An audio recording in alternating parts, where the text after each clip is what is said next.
Bonjour et bienvenue dans cette nouvelle vidéo dans laquelle on souhaite voir créer un fichier qui va nous permettre de suivre des comptes. Et l'idée c'est de récupérer certaines informations de la banque directement en fichier Excel ou CSV. Et généralement on a la date d'opération, le libellé, le débit et le crédit. Et on veut pouvoir du coup donner une catégorie à chaque dépense pour ensuite suivre où est-ce qu'on dépense l'argent par catégorie. Et du coup aussi suivre peut-être aussi le montant d'épargne et le montant disponible sur le compte courant par exemple. Alors ici ce qu'on veut pouvoir faire avec des macros c'est quoi? C'est premièrement on va vouloir créer un tableau qui va nous permettre d'ajouter ici la catégorie en colonne E par exemple à partir d'un choix qu'on va avoir dans un onglet paramètres. Et puis après, potentiellement, on fera quelques formules Excel par-ci, par-là pour justement créer le suivi en lui-même. Alors, mon premier instinct ici, d'abord, c'est potentiellement de faire un type pour l'opération, c'est une dépense ou un revenu. Après, on va avoir un montant, puisque généralement, quand on télécharge de la banque, le débit sera avec un négatif, et le crédit, du coup, un non positif. Et pour certaines formules, il est préférable quand même d'avoir le montant tout en positif à chaque fois, donc ça nous évitera de faire un changement plus tard. Et puis, en colonne G, ici, on va mettre la catégorie. C'est mieux si je l'écris avec un E à la fin, voilà. Catégorie. Et pour l'instant, c'est tout ce qu'on va avoir à faire ici. On va juste insérer un format tableau classique pour justement avoir aussi des petites formules ensuite qui vont être automatiques. L'idée aussi d'ailleurs, c'est de pouvoir ensuite utiliser un raccourci clavier pour mettre une catégorie soit manuelle, et puis on va écrire un code justement pour faire la catégorie aussi en automatique. D'accord? Donc ça c'est aussi l'objectif de cette vidéo. Et donc on est bon pour cette feuille pour l'instant. On va créer tout de suite un onglet paramètres. Et l'idée, ça va être d'abord de mettre les catégories possibles. Donc en colonne B. Et ensuite, on mettra correspondance. Non, on va mettre libellé plus catégorie. Voilà. Et en fait, ce qui va se passer ici, c'est là qu'on va mettre nos indicateurs en colonne D pour automatiquement catégoriser certaines dépenses, puisque elles sont généralement récurrentes. Donc dans mes catégories, pour l'instant, je vais être très général. On va mettre alimentation, on va mettre loisirs, et on va mettre, je vais mettre salaire de base classique, salaire, et on va mettre aussi maison par exemple, voilà, maison, appartement, peu importe. C'est la même chose ici, l'idée c'est son logement. D'ailleurs je vais mettre logement, voilà, comme ça sera plus correct. Voilà, donc on est bon pour l'instant, et on va tout de suite ici mettre un exemple. Le libellé, allez hop, on va mettre au pif. Ici après on va mettre voilà, salaire de base, et ici on va mettre restaurant par exemple. Hop. Et puis on va mettre des dates ici. Voilà, on va rester sur le même mois. Voilà. Bon, bien entendu ici là c'est je mets vraiment au pif, mais on téléchargerait ça normalement de la banque directement. Voilà, par exemple. Et dans les types ici, on va mettre, hop, si ça, du coup, c'est différent de vide. Alors le montant, c'est donc moins ça. Sinon, c'est égal à ça. Voilà, tout simplement. Voilà, comme ça, on se retrouve avec du positif à chaque fois. D'ailleurs, je me suis trompé, je me suis trompé de colonne. Ça, c'est notre formule pour le montant, pardon. Voilà. Et ici, en fait, on va mettre du coup dépenses. Et ici, on va mettre revenu par exemple. Oups. Voilà. Très bien. Hop là, comme ça déjà on a type, montant, tout ça. Parfait. Maintenant on va vouloir catégoriser de manière automatique. Et ce que je vais faire, c'est que je veux par exemple que tous les libellés qui ont SFR, voilà, donc tous les libellés qui ont SFR dans le nom, ça va être automatiquement ici, par exemple loisir. Tout ce qui a salaire dans le nom, du coup ça va être dans salaire. Et tout ce qui a restaurant dans le nom, ça va aller dans alimentation par exemple. Voilà. Après on peut faire comme ça, par exemple Auchan ça va être alimentation. Voilà, on peut rajouter autant de choses que possible. La seule limitation c'est quoi? C'est qu'il faut bien s'assurer que le mot en colonne D ici soit quelque chose d'assez unique pour que ça tombe toujours au même endroit. Voilà. Donc pour l'instant voilà, on a préparé les catégories automatiques ici. Et maintenant, il va falloir qu'on écrive le code qui va aller faire une boucle sur toutes nos informations, qui va vérifier que la catégorie n'existe pas. Et si elle n'existe pas, on va aller voir si un des mots qu'on a ici apparaît dans le libellé. Et si oui, on associera du coup la catégorie du mot qu'on trouve dans le libellé à l'opération elle-même. Okay, donc ça, c'est du coup la première macro qu'on va écrire. Je vais ouvrir Visual Basic, je vais insérer un module.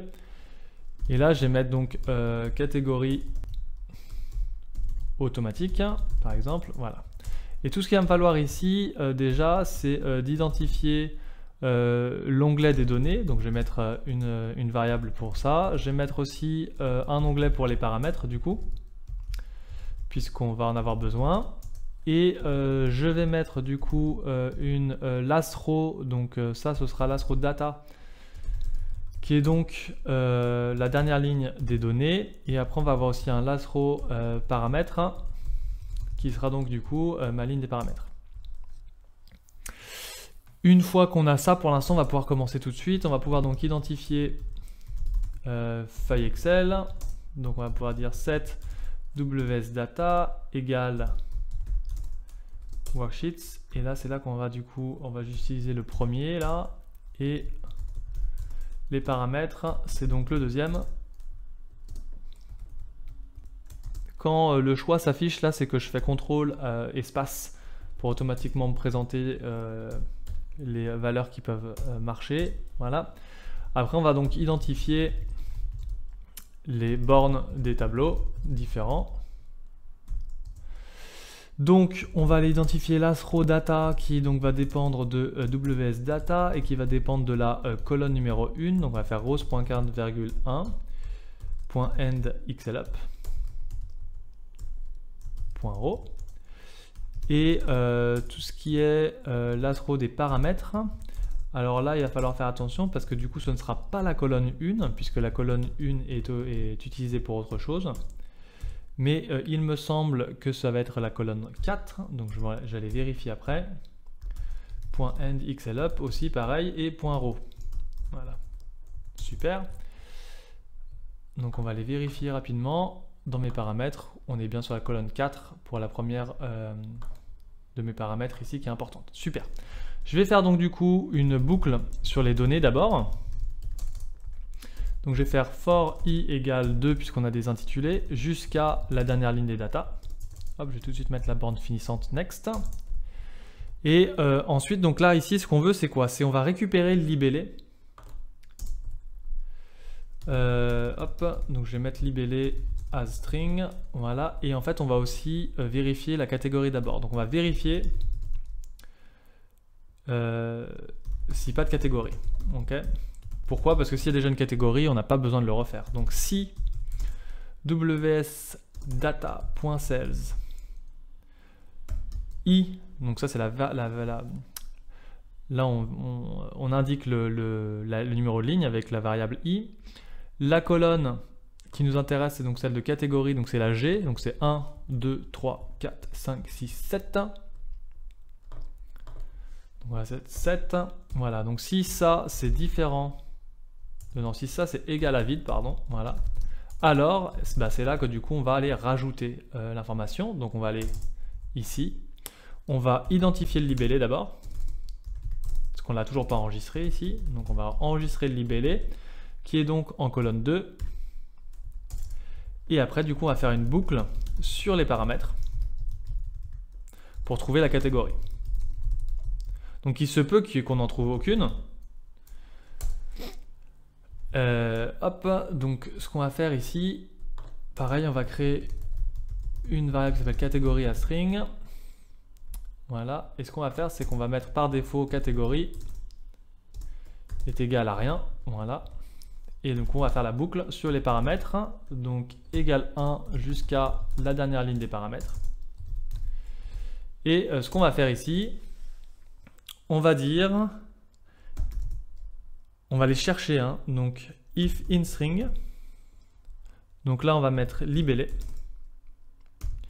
Et en fait, on va chercher si le mot qu'on a mis, le mot-clé qu'on a mis dans nos paramètres, on va chercher si ce mot-clé apparaît dans notre libellé. Et donc, si ça apparaît dans notre libellé, alors on va récupérer la catégorie. Donc ici, on va faire libellé, et le deuxième paramètre qu'on cherche ici, c'est wsParamètre.cells. Et là, ça va être donc p, 4, puisque c'est la colonne numéro 4. Voilà. Et donc si ça c'est supérieur ou égal à 1, ce qui indique qu'on a trouvé le mot-clé, alors on va pouvoir dire que catégorie est égale à wsParamètre.cells p,5. Voilà, tout simplement. Et une fois que la boucle est finie, hop, on inscrit la catégorie dans l'onglet data, donc wsData.cells i,7 égale catégorie. Tout simplement. Et donc là, notre code est fini. Donc on va aller ici sur cet onglet, je vais juste créer un bouton rapide pour lancer le code de catégorie automatique. Catégorie auto, voilà. Et puis du coup, on va pouvoir lancer le code et on va effectivement se rendre compte qu'on a bien trouvé SFR, qu'on a bien trouvé salaire, donc on a tout mis, mais on n'a pas retrouvé le restaurant. Pourquoi? Parce qu'ici, je ne l'ai pas écrit correctement. Donc voilà, comme ça, on peut voir tout de suite que c'est sensible à comment on l'écrit, et voilà, on peut le voir tout de suite, ça marchait. Alors là, il y a quelque chose que j'ai oublié de faire, que je vais corriger, c'est le fait que potentiellement, ici, là, j'ai écrit avec des majuscules, etc. Et on ne veut pas que ça soit sensible aux majuscules, et etc., etc. Donc ce qu'on va faire, c'est qu'on va passer le libellé, on va tout mettre en majuscule. Donc on va utiliser cette fonction uCase. Et pareil ici pour la valeur de la cellule de paramètres, on va tout mettre en majuscule aussi. Voilà. Pour une simple et bonne raison, c'est-à-dire que du coup ici, ici par exemple si je mets salaire, voilà comme ça, sans le S majuscule, du coup ça marchera quand même. Donc là je vais supprimer, hop. Voilà, donc il n'y a pas de souci. Le fait que ici j'ai une majuscule et le fait que dans mes paramètres j'en ai pas, n'impacte pas le fait qu'on retrouve l'information ou non. D'accord? Donc c'est important de faire ça. Pourquoi? Parce que des fois, ce qui va être marqué sur le libellé, c'est peut-être le nom du restaurant, puis après restaurant. Donc c'est dommage qu'après on ne puisse pas le catégoriser automatiquement dans l'alimentation, par exemple, juste parce qu'il n'y a pas la bonne casse, quoi. Il n'y a pas la majuscule au bon endroit, etc. etc. Donc voilà, donc du coup on se rend compte après qu'il n'y a pas de problème, ça peut venir se rajouter. Okay. Donc ce qui va nous rester ici à faire, c'est quoi? C'est les cas où du coup on ne peut pas catégoriser automatiquement. Et donc pour cela, on va vouloir faire un formulaire qui va nous permettre, par exemple, de se placer sur la ligne, de lancer un raccourci, d'ouvrir le formulaire, et avec ce formulaire, de sélectionner manuellement la bonne catégorie. Pour cela, donc, je vais cliquer sur Enregistrer le macro. Je vais laisser le macro 1 pour l'instant. Je vais mettre un CTRL A. Non, je vais mettre CTRL A tout simplement, voilà, comme ça, comme touche de raccourci. Et je vais cliquer sur OK. Je ne vais rien faire dans ma macro, c'est juste pour créer un nouveau module automatiquement, et donc du coup une macro 1 ici que je vais donc appeler catégorie manuelle. Et c'est ici donc qu'on va trouver donc la cellule active, donc la ligne qu'on veut catégoriser de manière manuelle, et déclencher l'ouverture du formulaire qu'on a encore à créer. Ce qu'il va falloir donc par contre ici, c'est que je crée une variable publique qui va s'appeler du coup ligne opération asLong, qui va me permettre ici tout de suite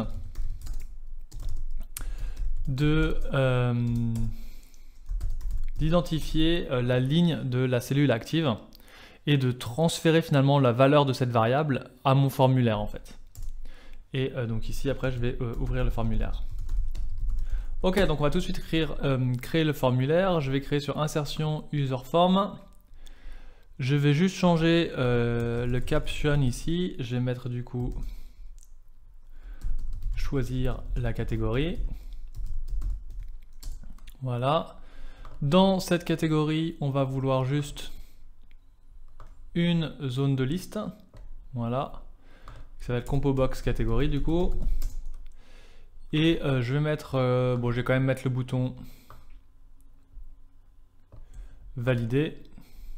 Et je vais quand même mettre un bouton annulé aussi, même si bon, on n'a quand même pas vraiment besoin ici. C'est pas super utile. Hop, le bouton annulé sera ici. Voilà. Donc ça nous fait un tout petit formulaire. Hop, on va tout de suite créer le code pour le bouton annulé, c'est donc onload. Là du coup c'est userform 1, je vais pas le renommer. Et dans mon module 2 tout de suite, je vais aller mettre userform 1.show. Voilà. Ce qui fait que déjà, lorsque je vais aller sur cette ligne et que je vais faire CTRL A, boum, tout de suite, mon formulaire va s'ouvrir. Pour l'instant il est vide, pour l'instant il fait rien, mais au moins il s'ouvre. Donc ça, c'est super. Je vais initialiser le formulaire. Donc ça veut dire quoi? Ça veut dire qu'en fait, je vais aller rajouter les options possibles dans les catégories. Là, mes options possibles sont sur mon onglet paramètres. Donc je vais aller hop, venir ici et piquer finalement le travail qu'on a fait initialement sur la déclaration de variables. Donc là, hop, je viens juste piquer ces 4 lignes et puis je vais aussi les recopier, ces 4 lignes, directement dans le bouton dont on va se servir pour aller mettre les informations, enregistrer les informations. Donc ici, hop, on va avoir besoin tout simplement des paramètres. On va avoir besoin aussi de l'asRow paramètres qu'on avait auparavant. Pourquoi? Parce que j'allais faire une boucle sur mes catégories et puis je vais aller les rajouter directement comme ça avec une boucle. Ou alors d'ailleurs, je vais même les rajouter, je vais les rajouter d'une manière un peu plus rapide. Non, je vais les rajouter comme ça avec une boucle, ça allait très bien. Hop, donc on va chercher la dernière ligne des paramètres. Donc là, c'est les catégories, donc c'est en colonne B. Hein. Donc hop, on va faire comme ça, voilà, .end_xlup.row. Très bien, et donc là c'est là qu'on fait la boucle. Donc on va faire for i égale 1 jusqu'à l'asRow paramètre, next, voilà, et dedans on va mettre tout simplement donc c'est la combo box, catégorie .addItem, et en fait là on va tout de suite rajouter wsParamètre.sales i,2 et c'est tout. Voilà. Et donc déjà, juste avec ce code, juste en faisant donc mon CTRL A ici, hop, on va tout de suite se rendre compte qu'on a les choix possibles dans mon menu déroulant. Donc ça c'est bon, c'est fait. Et au final, il va nous rester du coup à paramétrer le bouton valider. Le bouton valider, qu'est-ce qu'on va voir, de quoi on va avoir besoin ici? On va avoir besoin d'identifier donc l'onglet data, du coup c'est l'onglet où on va rajouter la catégorie. On va avoir besoin d'identifier la catégorie, et donc la catégorie c'est égal à quoi? C'est égal à la combo box catégorie.value. Et ce que je vais faire avant, pardon, je vais mettre une condition d'abord, c'est si du coup on a bien sélectionné quelque chose, si combo box value est différent de vide, alors, et c'est là qu'on va faire tout le reste, parce que si on n'a pas sélectionné de catégorie, ça ne sert à rien d'aller mettre l'information au bon endroit. Et du coup, ici, on va faire wsdata.cells. On va utiliser notre ligne de l'opération qu'on a identifiée au lancement de l'ouverture.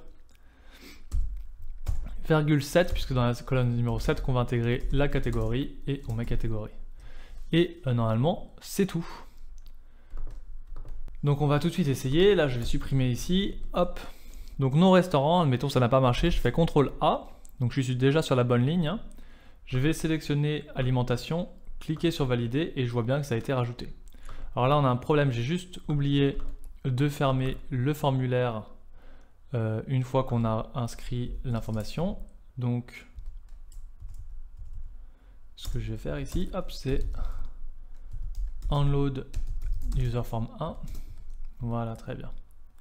Et donc maintenant, hop, on va réessayer. CTRL A. Là, je peux commencer à taper alimentation, par exemple. Donc, j'ai mis le A. Donc, ça vient tout de suite se mettre le choix. Je mets valider. Et voilà, pas de problème. Donc, très très bien. Un des défauts du code, là, pour l'instant, c'est que j'ai pas mis de contrôle du fait que la catégorie existe déjà ou pas déjà. Donc là, par exemple, hop, je vais venir aller le modifier automatiquement. C'est peut-être pas ce qu'on veut. Donc si on ne veut pas ça, il suffit tout simplement de retourner dans le code validé et de s'assurer, avant de mettre l'information, de dire par exemple si wsdata.cells, et donc du coup ma ligne opération, ,7 est différent, est égal à vide, pardon, est égal à vide, alors on met l'information. Et du coup, sous-entendu, sinon, on ne change rien. Voilà. Donc là, dans ce cas-là, mon code ne marcherait pas à partir du moment où il y a déjà quelque chose dedans. Par exemple, ici, je vais mettre alimentation, je vais mettre valider, et non, ça ne change rien parce que j'ai déjà quelque chose. Voilà. Donc c'est un moyen aussi de s'assurer qu'on ne fasse pas d'erreur, par exemple. Au pire, on peut mettre aussi un message d'alerte pour dire on a déjà quelque chose, qu'est-ce que vous voulez vraiment changer ça, et du coup hop, on peut confirmer ou non le changement. Cool. Ok, donc ça c'est du coup les choses les plus importantes que j'avais à montrer sur ce fichier, puisque c'est vraiment ce qui va nous permettre de catégoriser. Un détail ici, il est possible du coup d'avoir une catégorie et une sous-catégorie. D'accord? Donc on pourrait imaginer à un moment donné à bouger tous ces paramètres-là, avec une colonne B la catégorie, une colonne C la sous-catégorie. Et du coup, pour chaque libellé ici qu'on cherche, on pourra avoir la catégorie et la sous-catégorie associée. D'accord? Bon, ça dépend après du niveau de détail qu'on souhaite sur le suivi des informations. Voilà. Après, il va nous rester du coup à faire un onglet potentiellement d'analyse. Alors, différentes façons de faire qui vont dépendre quelque part de ce que vous avez vraiment besoin.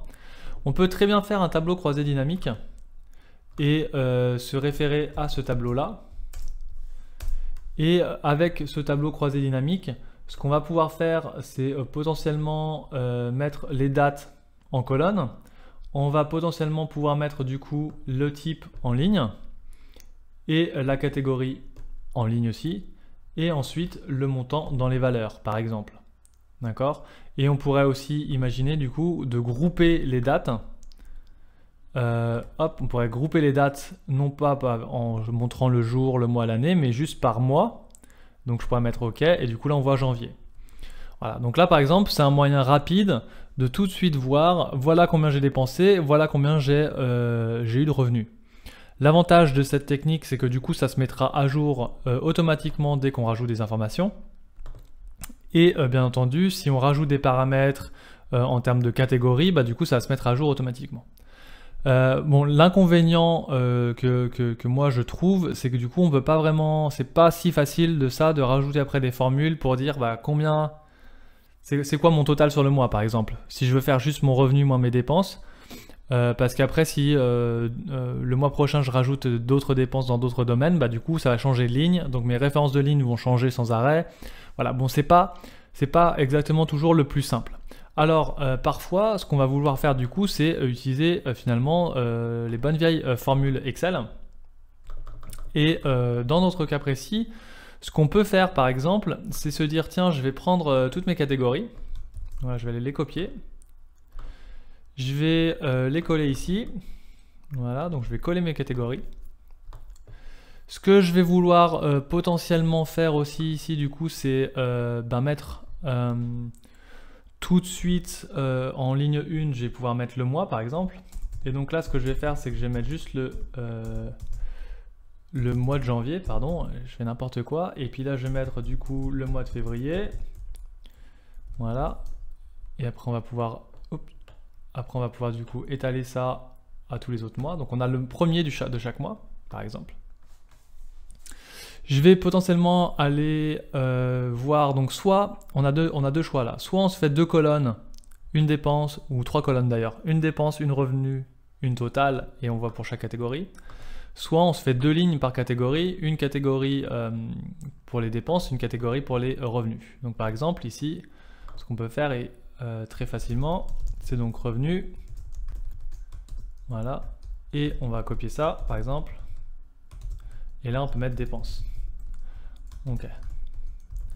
Donc là c'est très important, par contre il faut bien s'assurer que le type revenu et dépenses est le même que sur ici notre tableau d'analyse.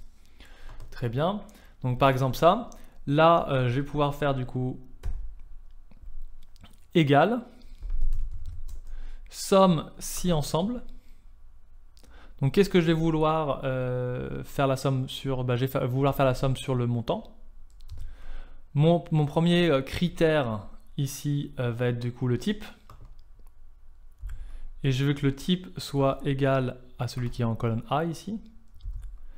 Mon deuxième critère, ça va être du coup la catégorie. Je veux que ce soit égal à la catégorie que je cherche. Voilà, donc là on va du coup faire une somme. Donc déjà je vais m'arrêter là. Hop, donc voilà déjà, ça on va pouvoir du coup le répliquer à tout le monde. Voilà, et là du coup on peut voir effectivement la somme des dépenses pour chaque catégorie et la somme des revenus pour chaque catégorie. Donc déjà ça on l'a fait. Là pour l'instant, la seule chose que j'ai pas intégrée pour l'instant, c'est la date dans ma somme si ensemble ici. Donc je vais aller rajouter le fait que j'ai une autre plage de critères qui est donc ici la date d'opération. Mon critère ici, et c'est là que je vais ouvrir les guillemets, il faut que ce soit supérieur ou égal. Donc là après je ferme les guillemets, je prends le « et » commercial. Et là il faut que ce soit supérieur ou égal à la date en ligne 1. Ok. Et dernier critère très important, il faut aussi que la date soit inférieure strictement. Donc c'est là je mets le inférieur entre les guillemets, j'utilise le « et » commercial. Et là je vais aller sélectionner la date d'à côté. Et là je ferme la parenthèse. Voilà, très bien. Donc là, on voit bien que ça marche pas. Donc j'ai dû me tromper quelque part dans mon code, dans ma formule ici. Supérieur ou égal, tac, et inférieur à des 1. Ok, alors normalement, alors là c'est toujours les... C'est toujours difficile de se souvenir d'où est-ce qu'est l'erreur sur ce genre de formule. Et en plus, je suis sûr que c'est évident.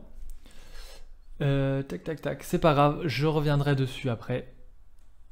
Ça m'empêche pas de faire le reste pour l'instant. Je reviendrai dessus après. L'idée que je voulais aussi présenter avant d'aller dans le détail de cette formule, des fois il faut s'arrêter pour penser à autre chose avant.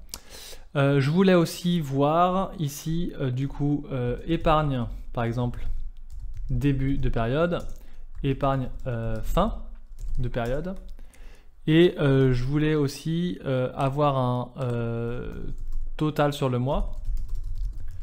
Et donc ça, le total sur le mois, c'est en fait la somme des revenus moins la somme des dépenses. Donc là, je vais mettre total revenu, total dépenses, par exemple, voilà. Et en fait ici, ce qu'on va faire, le total sur le mois, ce sera du coup égal à ça moins ça. Donc c'est possible que ça soit négatif. Du coup, si on a plus de dépenses que de revenus, parce qu'on pourrait avoir déjà de l'argent déjà sur le compte de présent, et donc on a dépensé cet argent-là qui n'a pas été comptabilisé comme un revenu auparavant. Hop, par contre l'épargne de début, donc par exemple si je commence au 1er janvier 2021, là je sais que j'avais en épargne, j'avais par exemple allez, 1026. L'épargne fin, ce sera égal à l'épargne de début, plus, et ben c'est là après qu'il faudra une catégorie, par exemple, de compte à épargne en dépenses, et c'est là qu'on fera le plus de celle-là. Et très important, c'est pour le mois d'après, en fait, qu'on va faire du coup que l'épargne début, bah, c'est égal à l'épargne fin du mois précédent. Voilà, et après on pourra copier cette formule ici qui est dans la cellule C3. Ok. Donc ce que je vais faire tout de suite, je vais ici mettre compte à épargne, et je vais mettre épargne à compte. Voilà. Très bien. Et donc ici, ce qu'on peut faire tout de suite, hop, je vais mettre hop là, épargne par exemple. Donc là, en fait, ça va se mettre en débit de mon compte courant. Donc admettons, je mets 180 € sur mon compte à épargne. Voilà. Et du coup, je vais reprendre ces deux catégories. Hop. Et donc, c'est là l'inconvénient de cette méthode ici, où il faut toujours rajouter hop, ce qu'on a besoin. Voilà. On corrigera ça plus tard, mais voilà. Admettons. Et en fait, ici, l'épargne fin, c'est ça, plus ce qui va là, moins ce qui rentre. Voilà, très bien. Ok. Donc c'est très très bien. Là, on n'a pas de problème. Et du coup, après, on pourra répliquer celle-là sans problème. Parfait. Ok. Total revenu, c'est là qu'on va pouvoir faire du coup. Normalement, je vais mettre, pour l'instant, je vais mettre somme si. Et donc, non, ça va dire somme si ensemble aussi, puisqu'on aura besoin de plus que ça. Donc la plage de la somme, c'est donc le montant ici. La plage de critères, on va commencer par la catégorie. Et donc la catégorie ici, j'ai pas besoin en fait de revenir ici. La catégorie que je veux. Ah non, pardon, c'est pas la catégorie ici qu'on veut, c'est le type. On veut seulement le type, voilà. Et c'est là qu'on veut juste indiquer que c'est revenus ou dépenses. Très bien. Et après, il faudra faire pareil pour tout ce qui est date. Hop.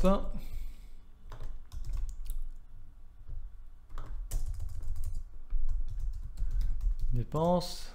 Voilà. Ok, ça y est, on commence à voir un peu mieux. Très bien. Ce qui va se passer, c'est qu'après ça, on va pouvoir y copier comme ça. Et ça, techniquement, on peut aussi y copier comme ça. Voilà. Et il va nous manquer donc tout ce qui est date. Et alors, pour ce qui est date, ce que je vais faire, je suis en train de penser qu'en fait, je ne suis pas sûr que cette méthode fonctionne comme ça. Donc, ce qu'on va faire de manière un peu plus simple, c'est qu'ici, je vais transformer du coup le mois de cette date en mois tout simplement et l'année. Voilà, donc comme ça on aura deux critères ici en haut Voilà. Et en fait, dans mon somme si ensemble, hop, ce qu'on va faire, c'est tout simplement rajouter sur mes données. Ici, je vais mettre moi en.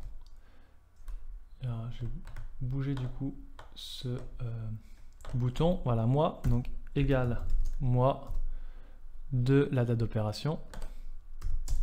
Voilà, très bien. Et hop, égal année de ma date d'opération. Voilà. Et en fait, on va aller se baser sur ces colonnes-là. Ce sera, je pense, plus pratique. Donc ma plage de critères, elle est là, mois. Je vais donc sélectionner ici le mois en ligne 1. Je vais retourner sur ma plage de critères ici, je vais sélectionner l'année. Et mon critère, c'est donc l'année ici. Voilà. Très bien. Et donc du coup, je vais pouvoir copier ça et coller tout ça partout. Ok. Et en fait, non, j'ai fait une erreur. Ça, c'est une erreur basique. J'ai pas bloqué toutes mes références. Donc, il faut que je mette le signe de dollar aux bons endroits. Donc, c'est-à-dire toutes mes plages de données resteront tout le temps les mêmes. Il faut que je bloque mes colonnes ici et il faut que je bloque mes lignes à la fin. Comme ça, du coup, on s'assure qu'on a les bonnes références partout. Voilà. Très bien, maintenant, ça fonctionne. Ok, alors. Ici, on est à C4 plus C17 moins C18. Donc, c'est bon, s'il n'y a pas de problème, ça a marché. Ok, nickel. Donc voilà, donc maintenant on a un tableau qui nous permet, là je vais du coup hop, figer les volets. Voilà, donc j'ai un tableau avec des formules qui me permet justement de voir l'épargne de début, l'épargne de fin, le total de dépenses sur le mois ou le total de revenus, ça dépend de si on a plus dépensé ou pas. Et tiens, ce que je voulais rajouter aussi potentiellement, c'est justement ça. Hop, c'est du coup montant disponible début et montant disponible fin. Alors ça, finalement, ce sera finalement le solde du compte courant, quoi. Donc admettons à la fin de décembre, donc au début janvier, j'avais déjà en fait 1500 € disponibles. Mon montant disponible de fin va être égal à mon montant de début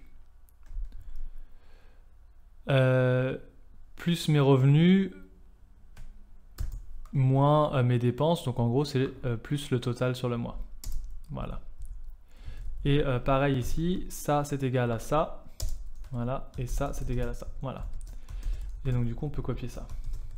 Très bien. Ce qui fait que du coup, je sais toujours combien il me reste sur mon compte à l'instant T, quoi. Et ce qui fait que maintenant, quand je vais aller rajouter des informations sur mes lignes ici, donc admettons, je vais avoir une grosse dépense le 15 janvier. Je sais pas moi, tiens, je vais acheter une voiture. Donc j'ai une dépense de, je sais pas moi, 20 000 €. Voilà, je vais le catégoriser. Bon là, j'ai pas vraiment de catégorie pour une voiture, mais je vais mettre valider la loisir. Voilà, donc là du coup tout de suite je l'ai rajouté. Et ben dans mon analyse, on peut tout de suite voir que ça a été pris en compte. Okay, donc si je veux être plus cohérent, ici ce qui va se passer, c'est quoi? C'est qu'en fait le 14 janvier, potentiellement, j'ai fait un transfert d'argent. Et en fait, est rentré dans mon transfert d'argent 20 000 €. Et pourquoi il y a 20 000 € qui est passé? Parce qu'en fait, j'ai fait un transfert de mon épargne à mon compte. Voilà, par exemple. Et donc du coup, on va tout de suite voir que j'avais une épargne de début. Alors du coup, mon épargne de début devait être à, on va dire 31 000, voilà, par exemple. Du coup, on peut voir que j'ai perdu, j'ai transféré plutôt de mon épargne à mon compte 20 000 euros et que j'ai mis de mon compte à l'épargne 180. Donc mon total d'épargne à la fin est de 11 180, donc début de février pareil. Que j'avais un montant disponible sur mon compte courant de 1500, que du coup le montant disponible à la fin est de 2718, mais que quand même sur le mois, j'ai un total de 1218, mais que j'ai fait un revenu de 21 500 et que j'ai fait un total de dépenses de 20 280. Okay, donc le revenu là, il est entre guillemets théorique, puisque dans ce revenu, j'ai mon salaire et l'argent que j'ai transféré de mon épargne à mon compte. Donc après, c'est là que potentiellement, on va vouloir artificiellement réenlever tout ce qui vient de l'épargne, par exemple, sur mon total de revenus, pour avoir une meilleure idée de vraiment combien on a ramené sur le mois si on a plus qu'un salaire, par exemple. Bon, c'est pas si commun, mais voilà, si jamais on a plus qu'un salaire qui rentre et qu'on veut vraiment voir le montant total de revenus sans le montant qui vient de l'épargne, on peut le supprimer, etc., etc. Voilà, donc il y a plein de choses qu'on peut faire. Ça me fait penser du coup que d'ailleurs sur le total revenu et total dépenses, j'ai pas rajouté ici, hop, les critères sur le mois et l'année aussi, donc je vais tout de suite le faire. Voilà, hop, c'est un peu redondant, mais il faut pas oublier de le faire parce que du coup après ça ne marche pas correctement. Voilà, très bien. Et pareil, il faut que je fasse aussi les fixations sur les bonnes colonnes et les bonnes lignes pour que du coup le transfert de ma formule puisse se faire de manière automatique sur l'ensemble de mes colonnes. Après, il n'y a plus qu'à copier-coller. Voilà, très bien. Comme ça, l'avantage en fait de toutes ces formules, c'est pour ça que je passe du temps à aussi mettre de plus de variabilité possible dedans, c'est qu'après, on va pouvoir aller facilement rajouter des mois. Donc là, par exemple, hop, je vais les rajouter jusqu'au décembre. Là, tout ce que j'ai à faire pour celle-là, c'est donc du coup de copier-coller. Et pareil ici, je vais faire CTRL-C et CTRL-V et boum, toutes mes formules ont été ajustées et ajoutées de la bonne manière. Donc du coup, j'ai vraiment rien à faire en termes de maintenance, à part m'assurer que du coup mes catégories soient bien présentes. Voilà. Bon, bah écoutez, ça donne un fichier quand même plutôt déjà bien fourni, qui doit déjà avancer pas mal de travail. N'hésitez pas donc du coup à vous laisser des commentaires hein, si vous avez des questions ou quoi que ce soit sur ce fichier. Je vais aussi mettre à disponibilité tous ces fichiers là, tout ce fichier et puis les fichiers d'autres vidéos sur mon site internet, donc n'hésitez pas à vérifier ça dans la description de la vidéo. Et puis surtout un grand merci pour l'avoir regardé.